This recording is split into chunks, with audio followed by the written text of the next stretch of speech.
Welcome to the ExecMBA podcast. I'm your host, Brett Twitty, and you are listening to a new episode.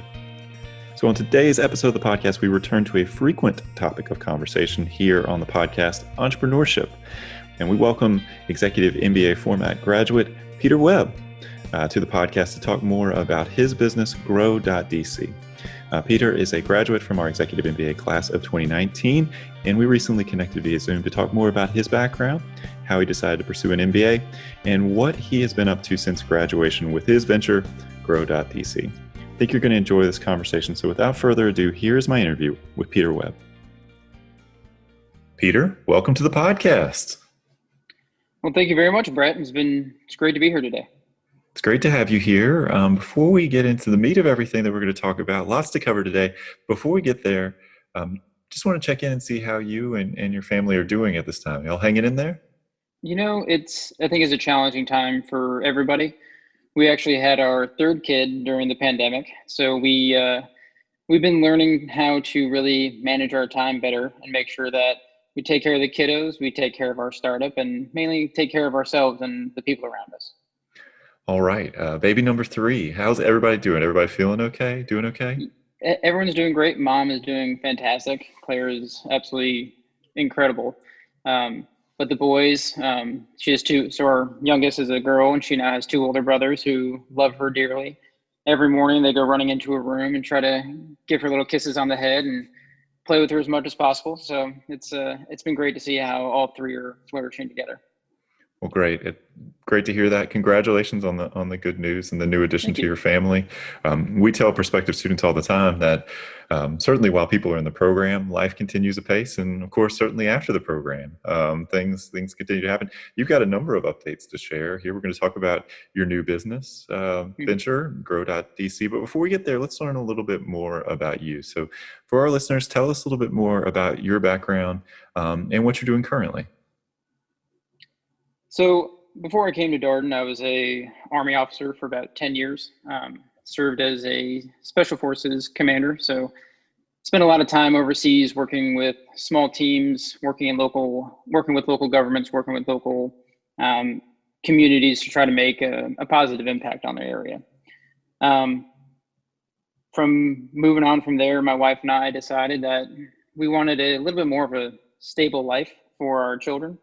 The idea of moving around a lot was not entirely appealing, and we decided to look at different opportunities in DC. And so when we moved from there, we moved into Alexandria, and I started at Darden, then started at Deloitte. And as you were thinking about next steps, when did you realize an MBA could be helpful to you, or what led you to thinking about an MBA? Well, I spent a long time while I was in the Army thinking about what my life after the Army was going to look like and what the opportunities out there were. I knew that in my background, I had spent ever since I graduated from undergrad, I had been in a leadership position. And so I knew that I wanted to take on a position that still had that level of responsibility, but I felt that I needed to increase my tangible skills and my business acumen before I could move on and confidently portray myself as a leader in a business environment, whatever role that may be. I knew I had the skills in order to work with people and accomplish goals, but I needed to understand what the overall operating context in a business environment was. And so when I was first looking at getting out, an MBA was top of my list of things that I wanted to accomplish. Then my wife and I were able to sort of zone in on specific areas that we wanted to move to. And we were able to organize those based off of which had schools, what kind of schools there were.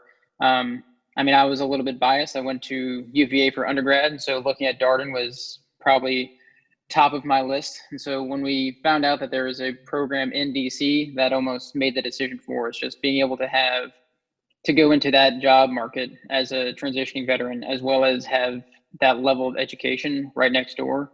It was almost a slam dunk for us. Obviously, we did our due diligence and applied to several other places, but at the end of the day, when my wife and I looked at where we wanted to live and what we wanted to do, and mainly the type of people that we wanted to be around, this Darden and the DC area made sense for us.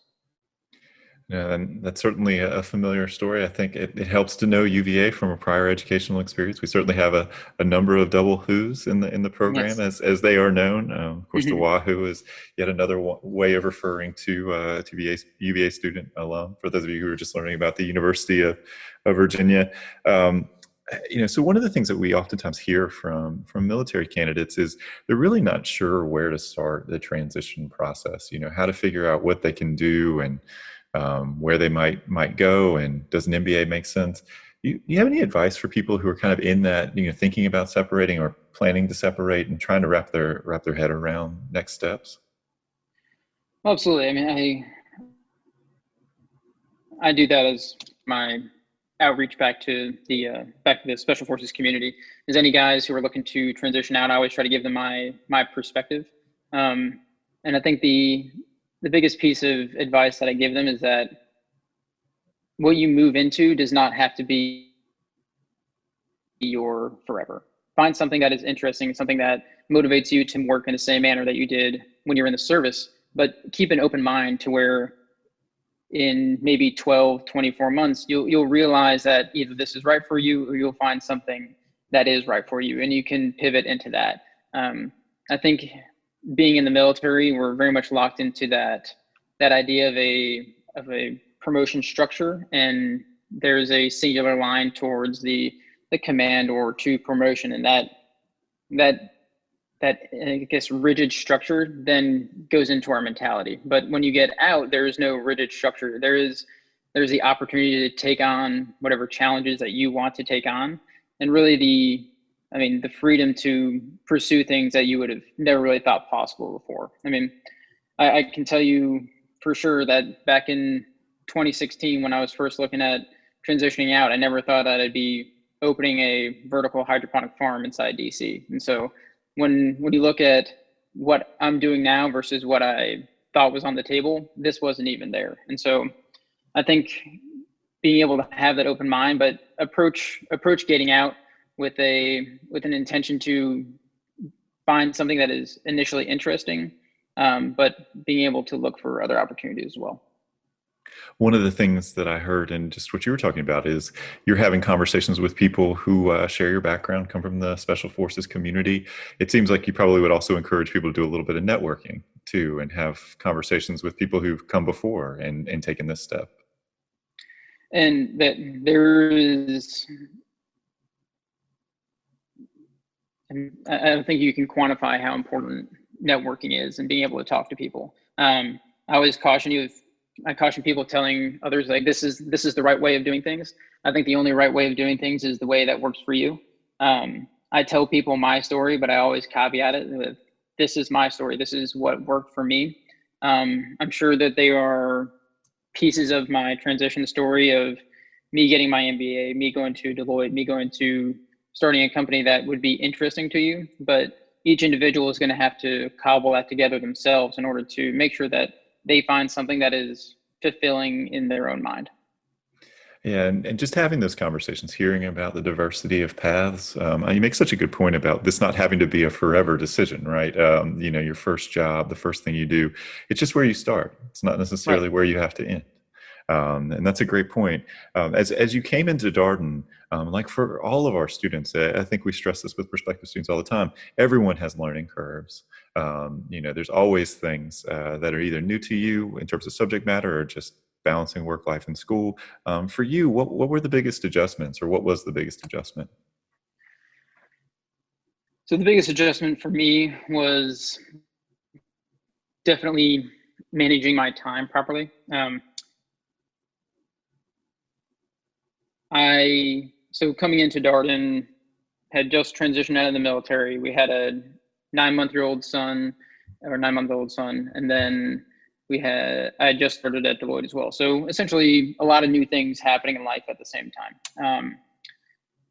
What we knew we had to do was pare down the things that were not necessarily essential. So I looked at my schedule, looked at what I did on an average week, and found those things that were not necessarily giving me energy. What I mean by that is when I completed that, like, was me watching football all Sunday going to be a good use of my time? Did that provide me the energy to go on and do the next thing well. Well, no, it's nice to do. It's nice to have some time to relax, and I think everybody needs to have that. But I was able to look at my schedule, identify the things that I like to do, but not needed to do. But I very much did the inverse. I also identified very much the things that I needed to do in order to keep me going. Like, what are the things in my life that provide me energy, that make it easier to go to, make it easier to stay up till sometimes midnight reading a case? What does my weekend look like? When can I fit time in here to make sure that I accomplish the goals and tasks that I have to accomplish? And so, I identified those as spending time with my family. So each weekend we always took a trip. We did something. Got the kid out of the house, and that was always invigorating to me to then be able to go back and do some work while my son napped, or I kept my morning workout routine. That way I was up before the sun, making sure I sweat a little bit, and that just put energy into me to accomplish the day's events. But then seeing where I had time to fit in 20, 30 minutes of reading here, a little bit of time there, but then being able to prepare myself for the longer chunks of doing work after essentially everybody went to bed. That's a lot of good advice there. I think the thing that I heard you say that resonates with other conversations we've had here on the podcast is trying just to find 20, 30 minutes at times. You're not necessarily working, for hours and hours and hours all the time. Sometimes it's just when you have a little bit of downtime, just 30 minutes can be helpful in terms of staying on top of things and incrementalizing the work that you have to do. Absolutely. And I think with the way Darden is structured in the case methodology, it's working on it for hours at a time may not necessarily yield you all the results that you want. What I noticed is that a lot of times I would have to read a case, do the problems, and then as I let my brain process through what I had ingested, then down the road, maybe it's that afternoon, that evening, or after a good night's sleep, I would actually come away with a broader understanding of what we had studied. And just being able to provide your brain a little bit of time and space to understand what you're processing versus just trying to cram it all into a certain very constrained period of time, that's a difficult thing to accomplish. Absolutely. And there is some learning pedagogy which suggests that with complex things, you need to give them a little bit of time to incubate and simmer, so to speak. So I wonder if there were any surprising aspects of your Darden experience when you reflect back on the 21 months in the program. Is there anything that was surprising to you as you think about your time as a Darden student? I think the most surprising pieces I had were when I was traveling overseas. So I was able to do the China trip, and I did the South Africa trip when that was offered. And being able to travel to a different country and then approach it from a lens of very much a business operations management role of, we're not coming here to travel. We're coming to see the sites and understand the culture, but we're coming in and trying to understand what makes business tick here. I was very surprised to see how different, smaller local economies are. Each different country has its own way of conducting business. And this may seem obvious on the outside. It just being able to take a cohort of Darden students and put all those experiences together. Because obviously I came in with my own understanding from the military and being overseas, but being able to see how my classmates reacted and interacted with foreign business was actually one of the most interesting and probably satisfying events that we had. We really got to see the different perspectives and come away with a more, I would say, a deeper understanding of what makes business tick outside the U.S. versus inside the U.S. And that is the goal of the global residencies, right? So that is the thing that we oftentimes will be asked by prospective students. What's the goal of these experiences? What are you trying to accomplish? And we're really trying to attune students to why business looks the way it does in certain places and how different markets operate? What are the challenges and what are the opportunities created by social, cultural, political, regulatory context? And what kind of questions do you need to be asking? What kinds of things do you need to be thinking about? Well, Peter, you know, in addition to your background and your decision to pursue an MBA and your Darden experience generally, one of the reasons we invited you here on the podcast is to talk about your venture, Grow.DC. We have this sort of ongoing conversation about entrepreneurship and the Executive MBA program here on the podcast. And when I heard about your business, it sounded super interesting. It also sounded maybe a little bit different than what you were doing prior to the program and your time at Deloitte. And just wondered, what got you interested in hydroponic agriculture? So my initial interest in hydroponic farming actually came from my prior 10 years of being overseas. So having explored rural areas on 3 different continents, I got to see what the more antiquated systems of farming were. But we really got to see how closely tied food security was to economic prosperity. And so by looking at those, it got me interested in, well, if in this country they haven't changed their farming practices in 2,000 years, what is the opposite end of the spectrum? What is the most technologically advanced farming country look like, and why are they able to produce in this way that you don't see in developing nations? So based off of that interest, when I started Darden, I started essentially building my own hydroponic systems. When I said earlier I needed to find things that gave me energy, building and creating things is something that gives me energy. And so whether it's setting up, I set up a wood shop here at the new house, but when I was living in our other spot in Alexandria before, when I started Darden, I was building a small hydroponic farm just to give my wife the herbs and other things that she wanted to cook, because she has a very diversified palate in terms of things she likes to cook, and very exploratory in what she wants, but can't always find like the fresh herbs and other things that she wants to have. So we decided to build a small farm. Obviously it didn't come out very well. So then iteration 2 came out a little bit better. And then iteration 3, I think, was actually successful.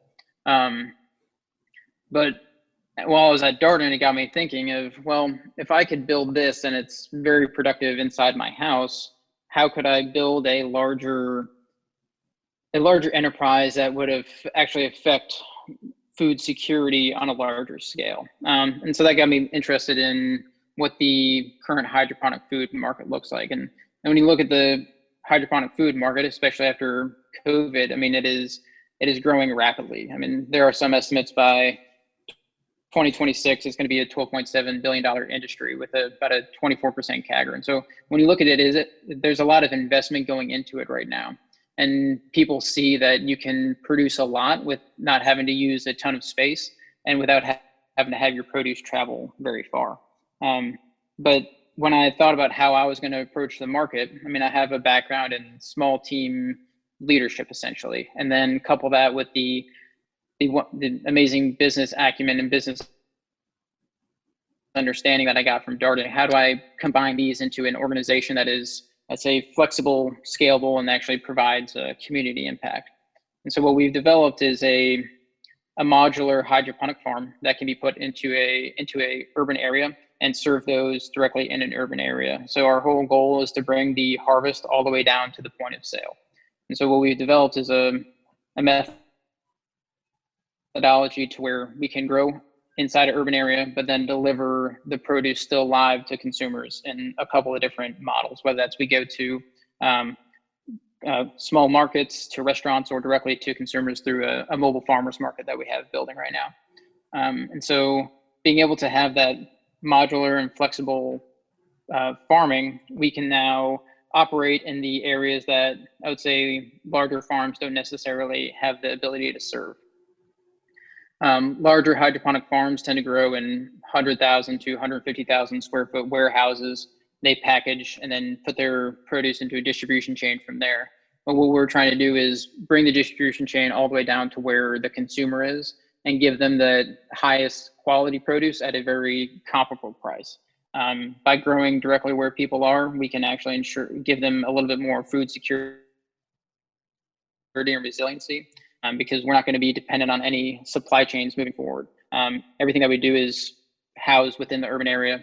And then by building out actually network of smaller farms. So we have a farm under construction in Norfolk, as well as looking for space here in Alexandria. But as those two farms operate, they can then back each other up. So if you give the farms a support network, it actually brings the overall cost of production down and gives them a little bit more resiliency and security moving forward. I'm going to pause for a second.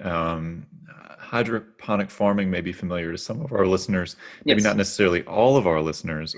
What is hydroponic farming? Say folks a Google here.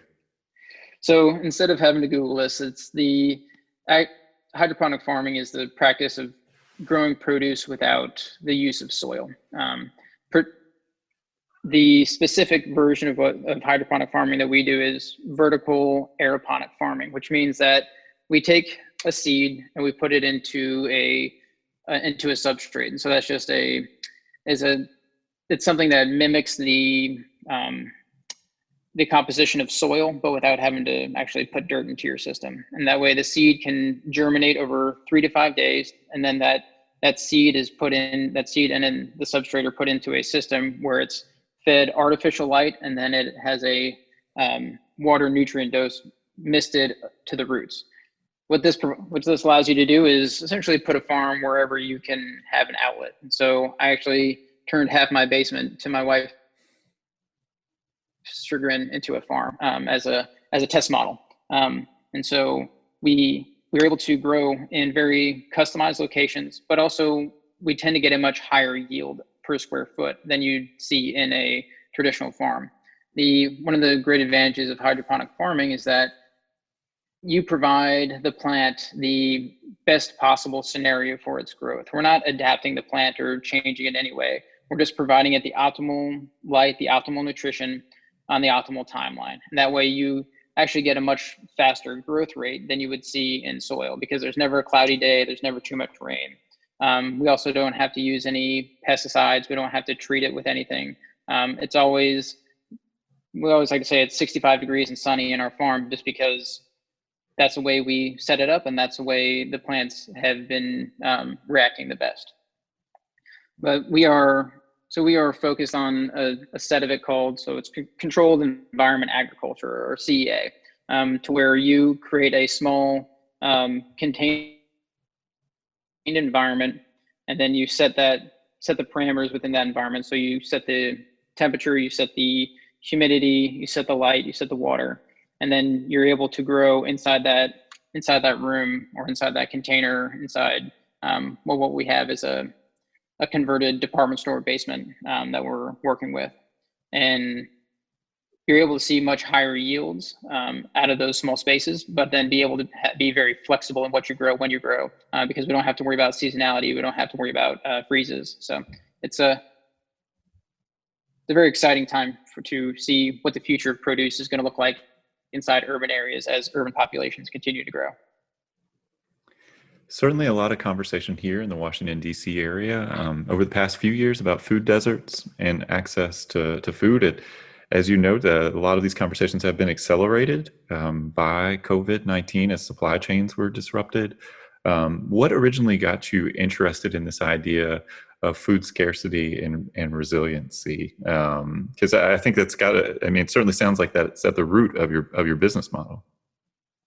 It absolutely is. And just being able to clearly see in my past, like how inextricably linked the aspect of food security is for people around the world, and how that ties into their economic prosperity. Because if they're overly concerned about where their children's next meal is going to come from, that will dominate what their next steps are in life. And so if we can, I think we don't have the end all be all solution, but we are part of a larger solution to figure out how do you get food. When I say food, I mean like actually nutrient dense, highly sought after produce into urban areas, into essentially, as you said, into food deserts. We had a wonderful classmate of ours who actually lived in Ward 8, and she talked to me about what the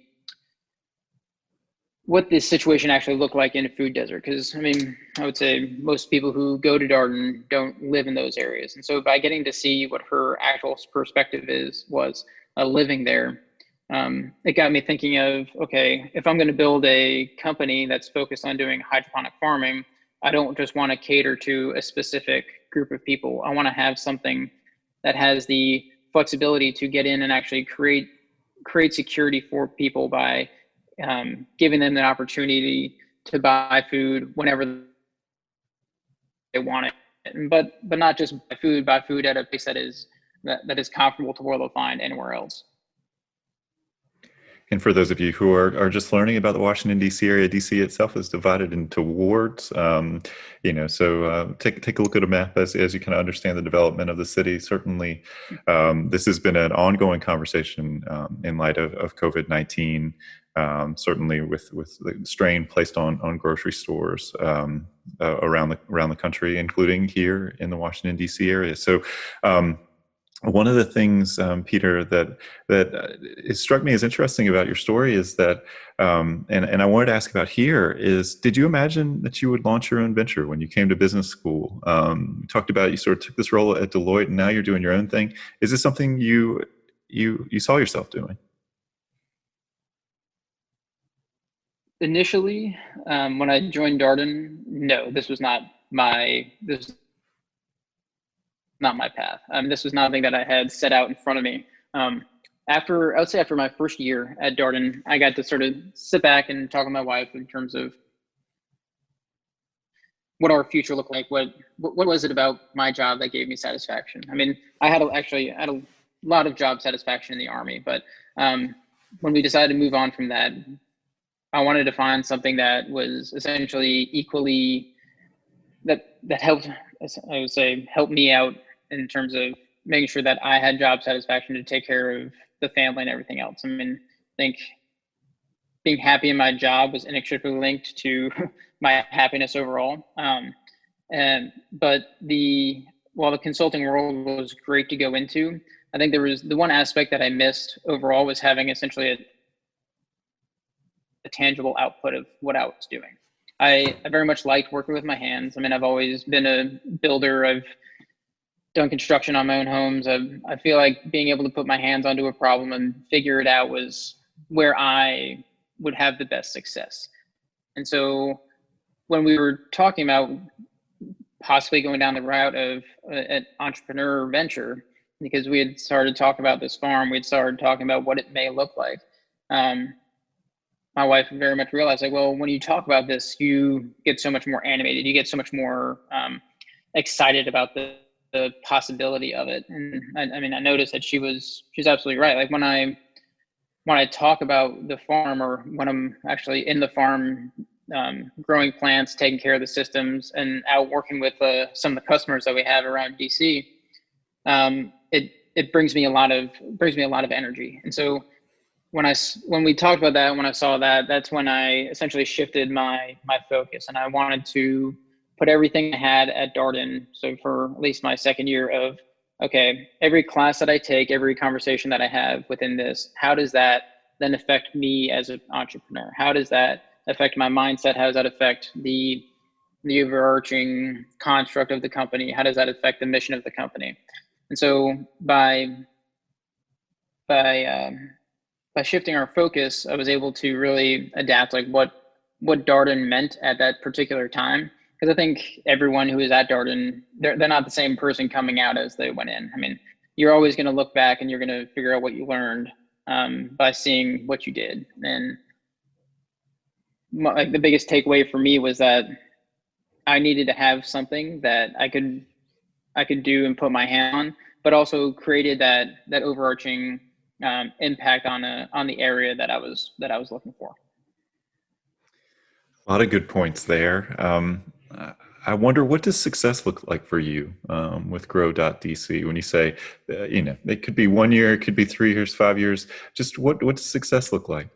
I think I get asked this question a lot from potential investors. I mean, the biggest thing to me is being able to show people where their produce comes from.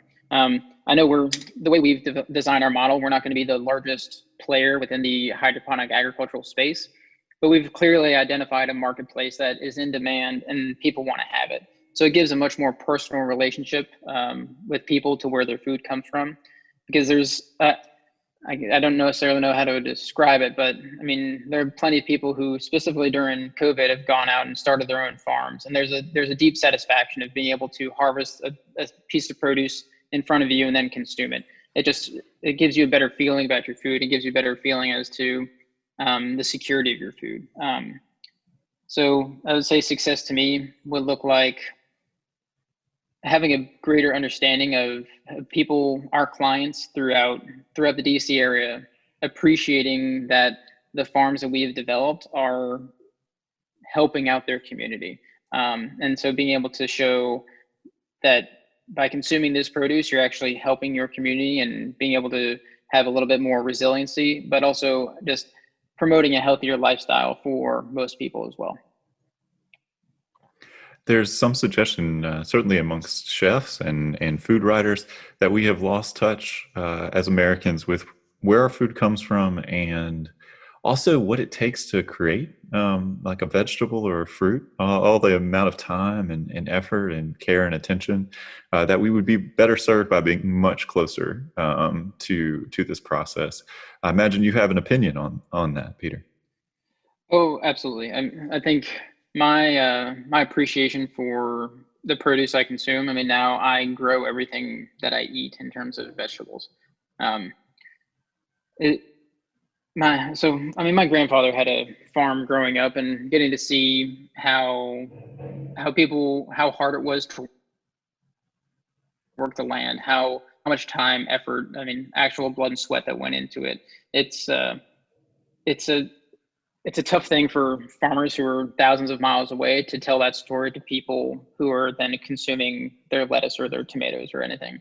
But if you're able to have that personal connection with a farmer, if you're able to go down and see the farm where it's actually growing, that'll give people a better connection to it. And I mean, I'll challenge anyone to say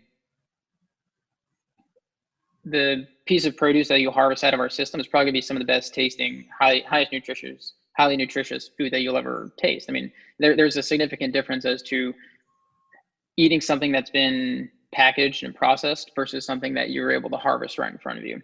And I think as people, I mean, we shifted dramatically over the last, I would say, couple of decades to processing and how can we get more food cheaper onto people's plates.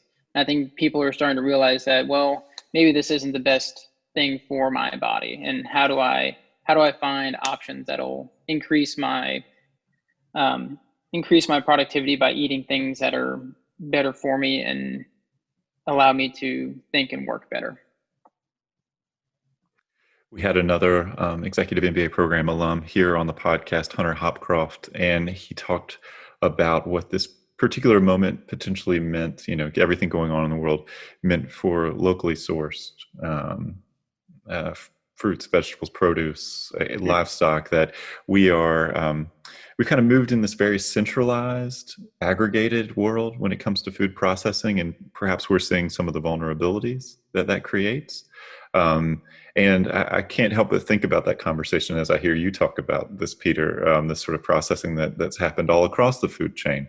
For us to be closer to our food is ultimately, it creates, as you know, more resiliency. Absolutely. One of the pieces that we focus on is essentially a disaggregated approach to production. I mean, there isn't a singular site that has to produce everything, package it, and then ship it. How can you identify areas of need and then create a network of farms that will support that area? And this is all, it's linked to my background in the military, to where we very much worked in small teams, but those small teams were able to support each other through different actions. And if we are able to create a network of small farms within, we're focusing on Virginia right now.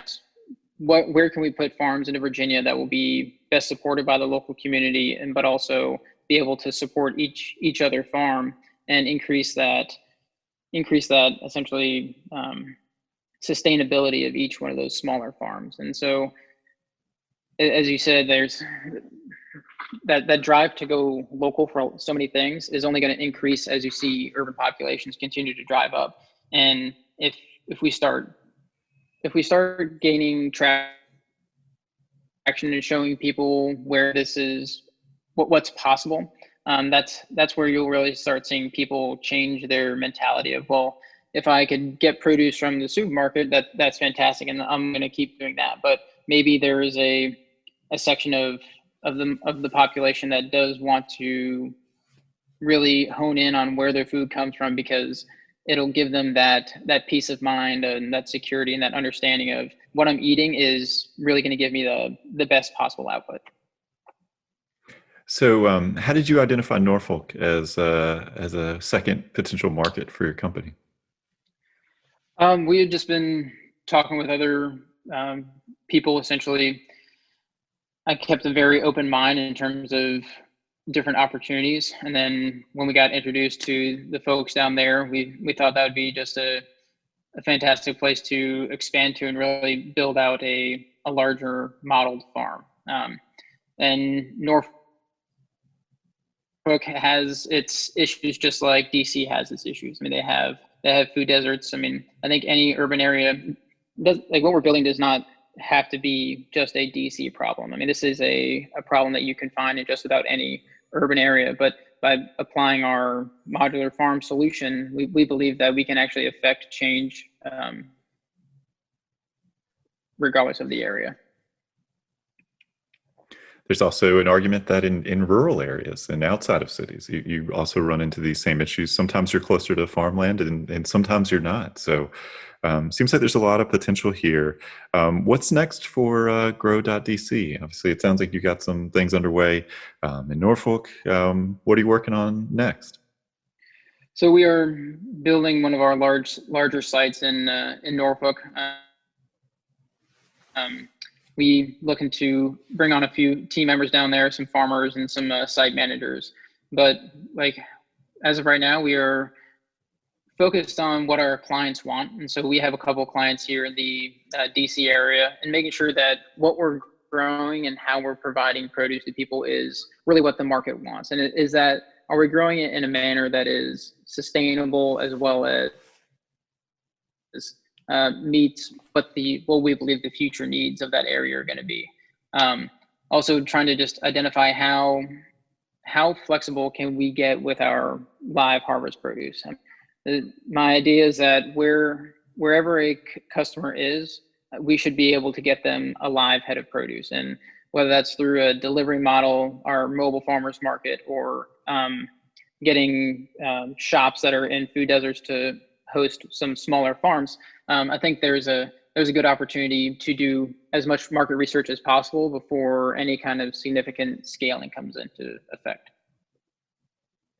So I'm wondering what you're growing right now in some of these farms that you have up and running.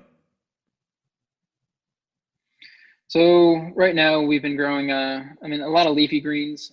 So when I say leafy greens, I mean we grow bib lettuce, red oak, spinach, arugula, some kale, some chard, some of those, some very good, highly nutritionally dense items.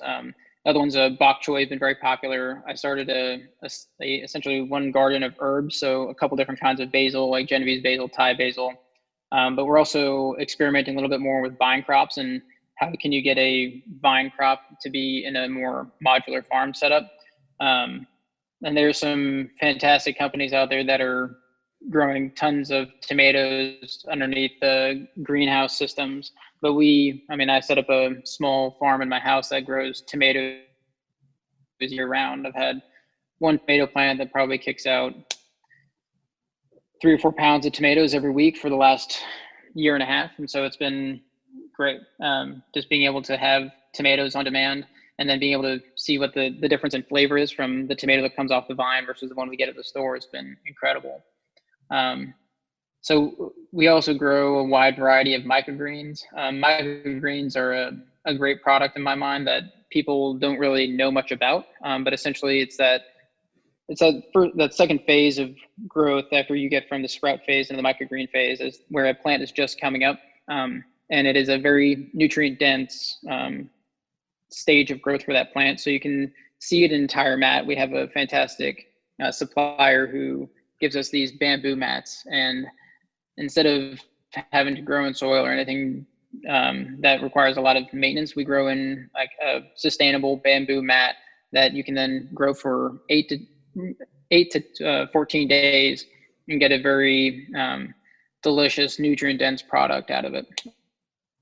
And so we're able to take those bamboo mats and deliver them live microgreens to customers sort of around DC.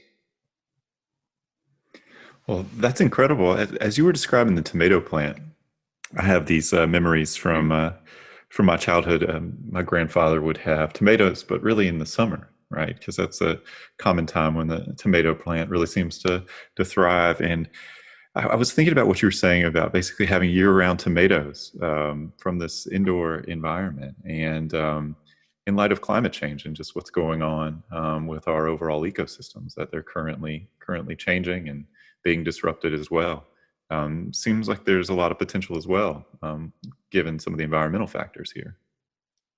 I think there's a lot of environmental factors that go into our method of production. I mean, one of the most dramatic ones you'll see is water use. I mean, I know Peter Webb has had a fantastic paper and understanding on global water use.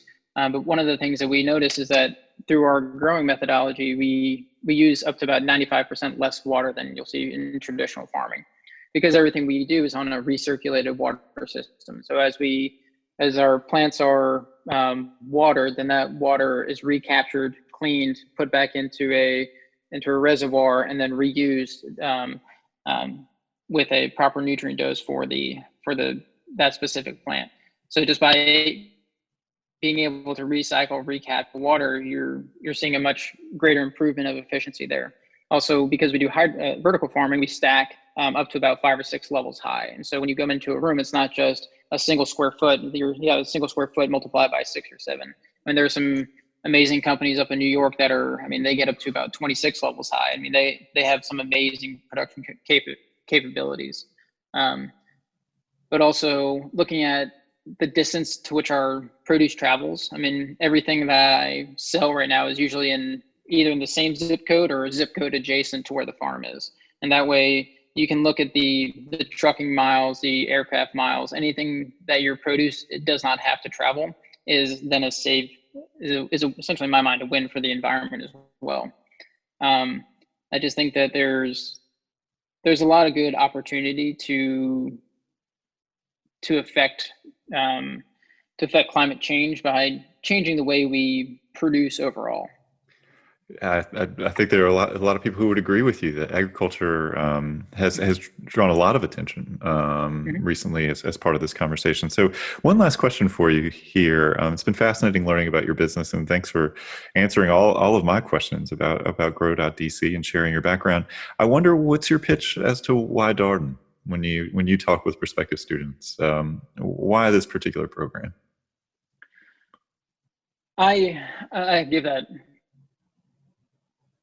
answer that question a lot to the folks that I talk to getting out of the Army. And I think the number one thing for Darden that I always look back on is the people. I think the case methodology that is taught really helps us communicate very well when you're in small teams, you're able to work very well with your team, but also as a class overall, you get to hear these different opinions and a very good diverse level of thought across Darden. And so what I noticed from I think 90% of my close friends now are from Darden, and I see them all the time, and they wouldn't have been the same friends that I had in the military. I mean, everyone now has a different background. Everyone has a different way of thinking, a different way of approaching the problem. And so when I talk to them, say hopefully in a post-COVID environment, we'll be able to go out and have a meetup again one day. But when we talk to them about sort of what I'm doing and what they're doing, we're able to provide just such interesting perspectives on it. And so that's what I always tell people is Darden sets up a learning environment where you're going to have the best possible interaction with your peers, and then really come away with really great relationships down the road. Because I think the 2 years of education, I mean, it's a wonderful 2 years. You learn so much, but the real benefit of Darden is after you graduate, and then you have this cohort of friends, but you also have this network of other Darden alumni who will come to your aid or essentially answer any questions that you have because you have that shared background. And so, yeah, for me, Darden's all about the people that I went to school with, but also the people that are out there now and the alumni that you're able to interact with.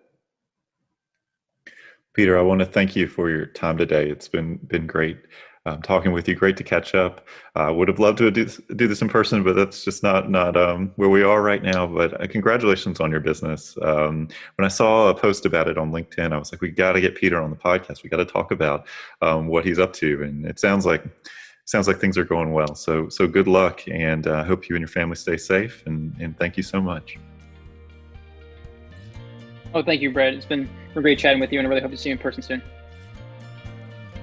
And that was my interview with Peter Webb, a graduate from our Executive MBA class of 2019. As always, if you have any comments, suggestions, requests, anything you'd like for us to cover here on the podcast, we're all ears. We can be reached at exec, that's EXEC, MBA at darden.virginia.edu. Until next time, stay safe, be well, and thanks for listening.